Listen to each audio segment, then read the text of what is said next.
I mean, and you may need to define some of these terms, but for someone brand new to it, what should they know about what moves the needle the most?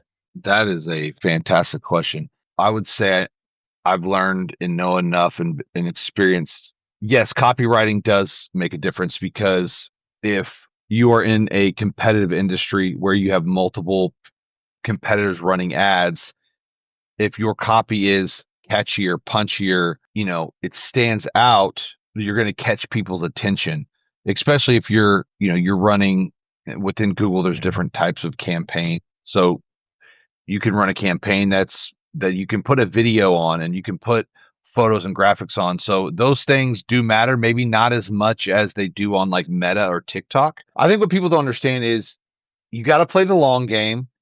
You have to be willing to experiment, and the amount of ad spend does matter, because and it all depends on the industry and the how much keywords cost and how many like how competitive is that space, and what is Google telling us it's going to cost to get a click. I would encourage people to either, if you're going to do it yourself, take the time, educate yourself, find a professional, and be willing be willing to play the long game with ads.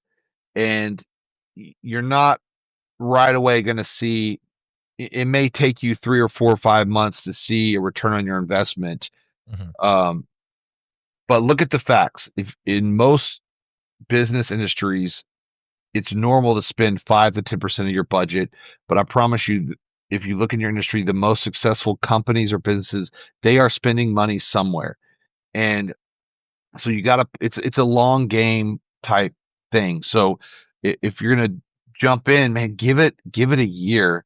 And it's like any relationship, you got to work through it. You got to try things and different campaigns and different keywords, and then even the number of ad spend too, because it's like, for instance, I have a landscape architecture company I'm working with, and we've kind of been like $500. It was $500 a month, then $750 a month, and then it was $1,000 a month, Mm. and we'd get some phone calls, whatever. But then in January we bumped it up to $2,000 a month, and it's like the floodgates open, and he's been having phone calls.